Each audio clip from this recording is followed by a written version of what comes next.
Hello YouTube, Caleb from Caleb Gaming here today with another EU4 Empire review, and this time it is a multiplayer Empire review of me and NATO's E4 game. So as you can see, big names here.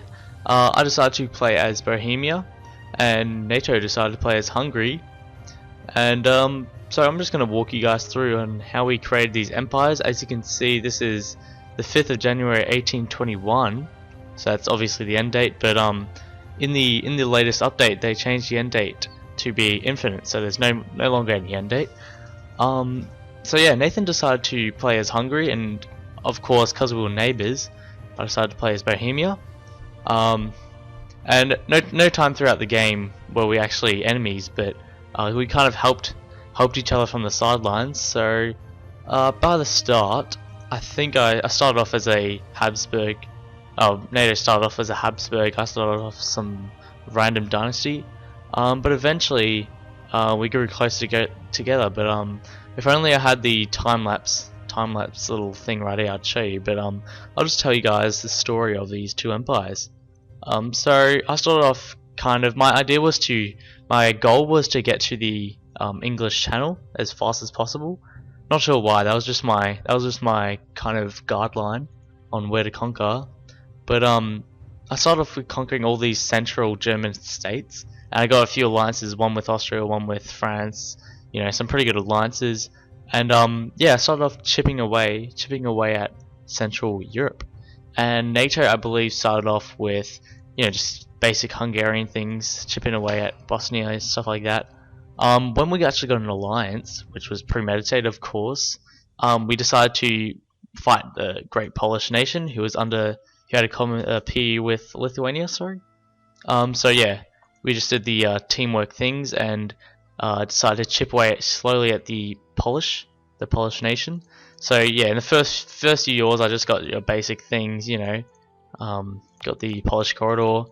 Eventually we annexed all the way up to Danzig, which I believe was big turning point, 21 development, and obviously it's the trade center for the Baltic Sea. So that was a very big development. We decided early on that NATO would get seeming I was already conquering half of Europe. NATO would get the massive Poland and Lithuania. So as you can see, he gets quite a bit of it. But at this time, about when I was conquering Lithuania, like modern day Lithuania, I actually got a personal union. I'll show you in a sec of the dynasties. I got a personal union with Muscovy. Yes, Muscovy, the big blob Muscovy. So we decided later on, in the wars, that he would get most of the Ukraine, you know, most of Lithuania, southern Lithuania at least, and I would get the northern corridor into my vassal, which was Muscovy. And I'll just show you right now. By the way, guys, I got a new monitor, and I'm thinking about buying a new PC soon. So a lot of great videos will be made on that. Maybe even unboxing, setup, something like that. But yeah, so it might look a bit weird. The UI might be a bit different, but I just want you guys to know that I got a new monitor, which is 1080p, so that's great. But anyway, back to the video. Let's go on dynastic map. Yeah, Hunyadi, the Great Hunyadi dynasty, rules more or less all of Europe, or they're probably the most important family ever. None of these Kardashians. These guys are everywhere. So yeah, as you can see, massive Hunyadi name. The story of this dynasty, I think it starts off as a pretender rebels when Hungary has their little wars. Their civil wars, and they can either have a Habsburg or something. I think Nathan, he got a Habsburg, and then that's kind of, you know, what happened. He got an alliance with Austria and stuff, but I think he got a Habsburg, and then he had a civil war or something like that, and he got flipped to a Hunyadi. And so yeah, from there we just kind of expanded. You know, it was going great. And then eventually, because we had a royal marriage for so long, chances are that I actually got a Hunyadi it was a great moment because obviously just check now, look. And by that time I had integrated Muscovy, which is a great big nation who was colonizing. As you can see, this is as far as they colonized. We've got a gold province, that's pretty good. So yeah, didn't finish colonization game up here, still can. But yeah, it was just great, it was absolutely great. So that was Lithuania, that was my Muscovy conquest. Got got Finland, sorry. In the later years, Scandinavia formed, and they actually got a lot of. And by this time I'd conquered all of here, all of Central Europe, even Southern Europe. We went to war around 1600s with the Austrians, and NATO at the time was a Eastern Tech, which didn't make much of a difference in terms of technology, but he still wanted to be Western, so yeah, that's right. So we got the event. I forgot what it is. If you're an Eastern technology and you own either Prague or Vienna with zero separatism, you can immediately convert to Western Tech, which is a pretty neat event. Not sure how it's historically accurate, but anyway. So yeah, I let him have Vienna for a bit, and then he gave it to me, and that's how I own all of Austria now. So that was actually one of my victory cards. My first victory card was to get Austria proper. So yeah, we just encircled, we cut the border. NATO made it clear that he wanted Italy, so I let him have the Venetian corridor, and that was all nice. So as I conquered Central and Southern Europe, I started to focus my attention to France, who was my ex-ally. Obviously, you can see that now they weren't my ally. And I also started to focus my attention on the greater Scandinavian threat, which was pushing into Northern Europe around, not pushing greatly into Northern Europe, just these few provinces up here. So later in the game, around 1800s mark, I actually pushed the border back to Holstein, and that was pretty good. It must have been 1750s. I'm not too sure. Don't really remember the details very good, but and also a lot of my late game conquest was to destroy the Holy Roman Empire, dismantle it. Sorry, as you can see, no Holy Roman Empire. So yeah, one of my main goals was obviously to reach the English coast, English Channel, and also I wanted to dismantle the HRE as I had done in a previous game as Great Britain, as you saw on my last. Oh, by the way, obviously because it's a multiplayer game, it's Iron Man. But yeah, as you saw in my Great Britain save, I dismantled the HRE, and I wanted to do that again. So there you go. It took a while actually. I think there was one attempt where I did it, and I realized that one of the electors weren't in the war, and I was like, oh no. So had to restart, and in the end we did it. Obviously, just bring up the map. No HRE. I was never the emperor. Let's just go through the ledger. I remember at the start, it's obviously Austria for like, oh that's weird, no dynasty for like 3 rulers. Yeah, obviously at the start, Austria gets their little turn to be the emperor, and usually that runs through the whole game, but no. Hesse got the HRE for a few times, Utrecht got it for a long time, and I think past the 1680s, I think the emperor was pretty irrelevant. Look at these stats though. 015. That's crap. Is it 102? That's so bad. So yeah, by the 1650s, emperor was irrelevant, and they were just. Well, you can see all these one province nations. That was pretty much a whole empire. But now I'll go on my diplomat. I vassalized Trier in very late game. I think I still have a truce with them. Vassalized Augsburg. Didn't get a chance to vassalize these guys, which I really wish I did, but I was focusing on my wars with France, which I started when I was conquering Switzerland, because they'd conquered bits of Switzerland. So obviously I went to war with them to push a border to French Comté, and that was it for a while. I hadn't pushed into Benelux whatsoever. There was a large nation, Liège, and this is around 1650. Oh, sorry, this is around 1600s. There was a large nation of Liège. So Liège, I think they owned Vermandois, Champagne. They pretty much owned Belgium and a bit of, France.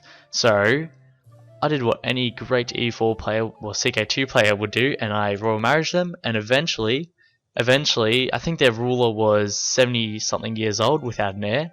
And eventually, I formed a personal union. I think I got in a PU war with Utrecht, who was a like 3-province nation.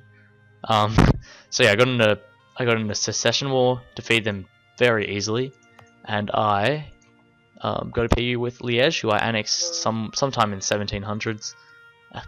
And after I did that, I just pretty much rolled through France. Me and NATO rolled through France, and we made a little border. So he would get this section, I would get the rest of it. Obviously, as you can see, France actually made it to Britain, which is pretty amazing how they conquered all of it in such a short time. But we pushed them back, and had we had more time, which we do, but had we cared enough and continued the game, we would definitely, most likely, push up and destroy France proper.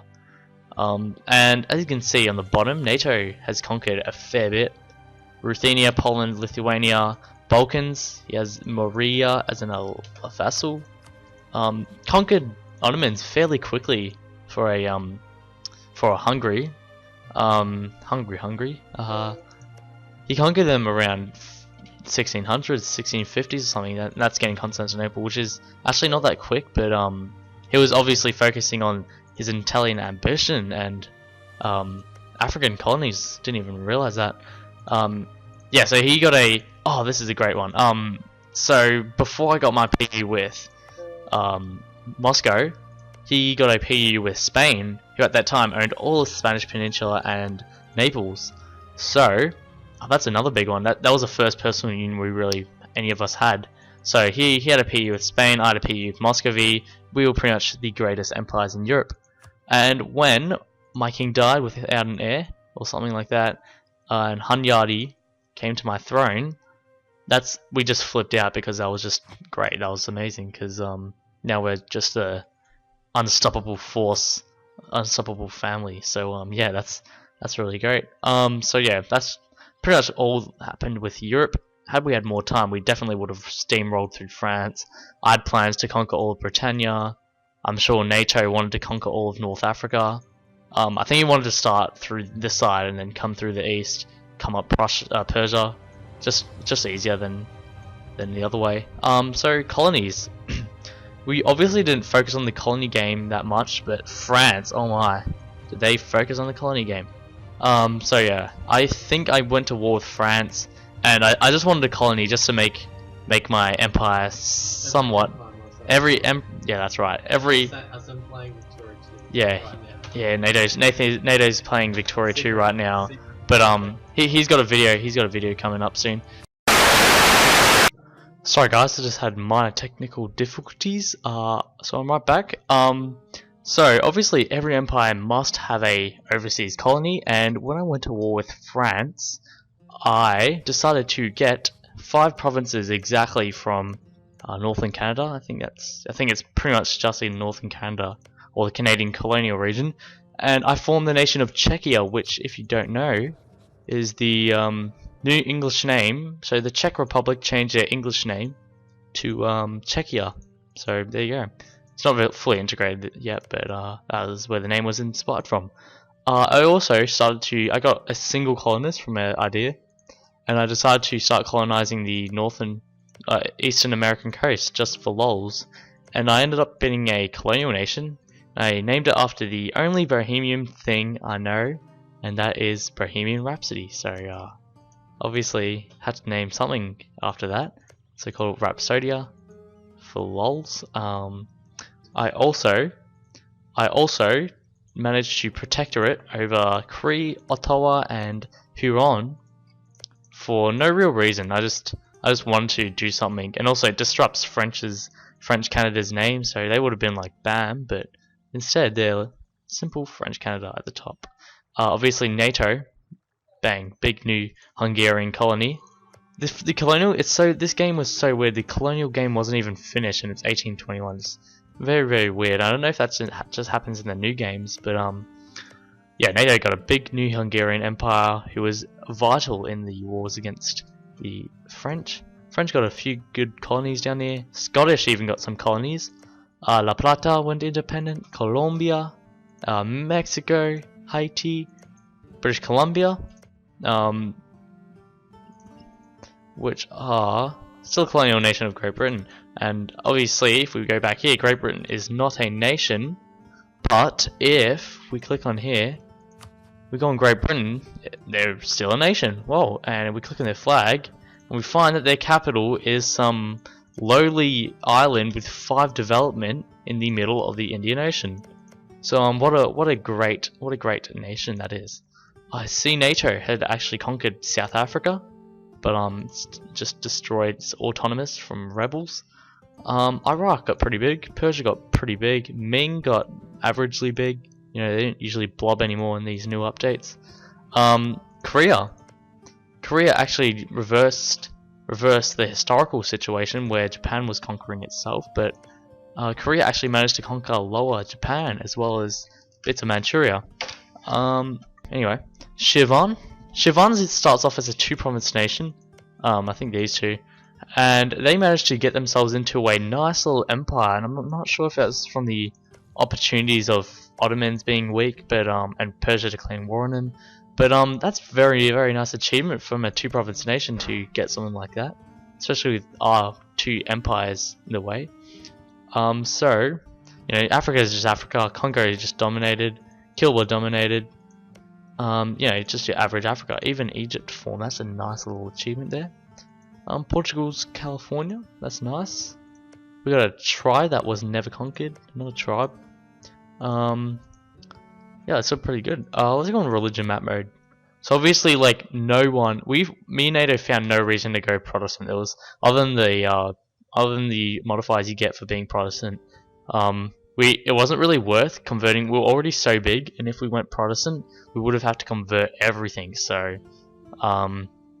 that's just a pain in the ass. But almost every nation before we conquered them went Protestant.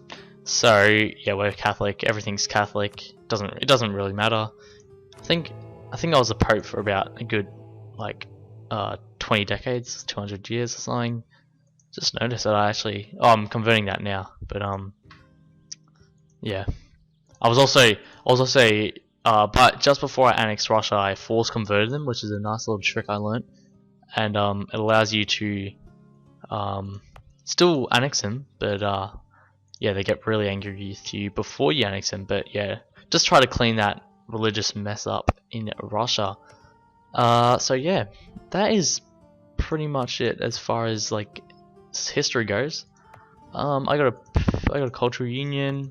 I didn't really do much with the cultural conversion game. You know, just did everything I could. Diplomatics, vassal over Trier, which is probably my last vassal. Hungary. We didn't really make any client states, by the way. It's just kind of a waste of time. When you could just own the thing, everything. Pretty good technology for both of us. Trade value, pretty good for provinces. Oh, now trade. I own 60% of the I think that's Saxon trade. 62% of the Balkan trade. You know, I just did overall well with the trade. 41 ducats of income. In fact, let's look at the ledgers. Now, as you can see, I came 3rd, but that is I find that stupid because okay, we'll just go. Okay, here you go. So oh, hang on, I'll just go and score. Bang. Okay, so France used to be very big. Look at them now, and yet they're 1st. I just find that stupidly ridiculous. So I agree I would have come 2nd before Hungary, due to the personal unions and stuff he had. I don't agree with this whatsoever. But you know, such is life. And if we play the game more, eventually we'll overtake him. But you know, it's still ridiculous. So yeah, I'm just salty. So yeah, that's pretty much it for the whole game. States, yeah, there you go. States, regions. Is there any other map modes I can show you? Government types, there you go. We're a feudal monarchy. We've stayed a feudal monarchy forever. Everyone's pretty much still a monarchy. I think France is a constitutional monarchy, which is interesting. Unrest, accepted cultures, yeah. Obviously, I didn't do much of the culture game, but you know, still pretty neat. Diplomatic rivals, trade leagues. We'll just find coalition. Yeah, I was constantly getting coalition punitive wars against all these small states, and I just destroyed them. Yeah, that's pretty much it. There's nothing. Oh yeah, I got my victory card in. Austrian proper.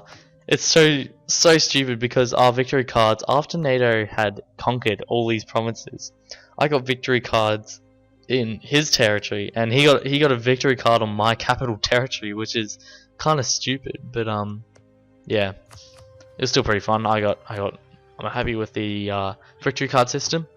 But anyway, I hope you guys enjoyed this video. We have a new Empire review for Victoria 2 coming soon. NATO's doing a mod review.